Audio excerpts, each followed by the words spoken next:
महत्त्वाची घडामोड आहे। सुनेत्रा पवार यांच्या राष्ट्रीय अध्यक्षपदावरच पक्षातील ज्येष्ठ नेत्यांना प्रश्नचिन्ह उपस्थित केले आहे। राष्ट्रीय सचिव सच्चिदानंद सिंह यांनी वकिलांमार्फत नोटीस पाठवली आहे। राष्ट्रीय अध्यक्षांची निवडणूक अवैध असल्याचं या नोटिशीत नमूद करण्यात आलं आहे। राष्ट्रीय अध्यक्षपदाची निवडणूक पुन्हा घ्यावी अशी मागणी नोटिशीतून करण्यात आली आहे।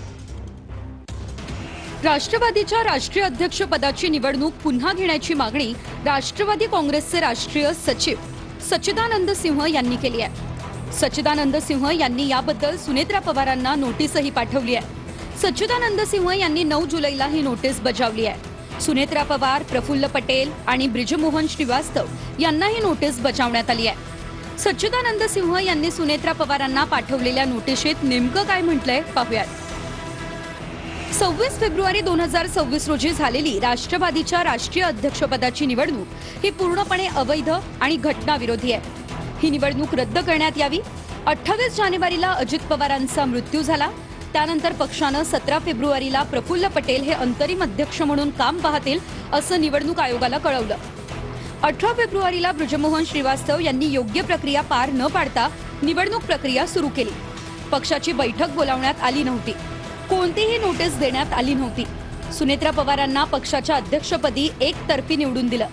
पक्षानं 28 फेब्रुवारी, 10 मार्च आणि 29 एप्रिलला निवडणूक आयोगाला पाठवलेल्या पत्रांमध्ये खूप विसंगती आहे। सुनेत्रा पवार यांची राष्ट्रीय अध्यक्ष म्हणून झालेली निवड ही बेकायदेशीर आहे। पक्षात नवीन स्वतंत्र आणि निष्पक्ष निवडणुका घ्या।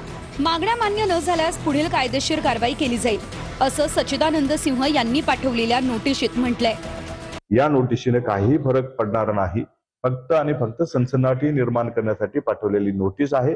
वहिनीची जी निवड झालेली आहे ती पूर्णपणे निवडणूक आयोगाने घालून दिलेल्या अटी शर्तीनुसार आणि पक्षाच्या कॉन्स्टिट्यूशन नुसार झालेली निवड आहे।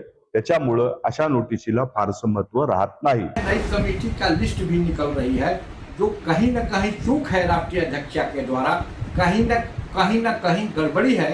ये चयन प्रक्रिया जो है असंवैधानिक है। इसका मैं विरोध करने के लिए जवाब मांगा हूं।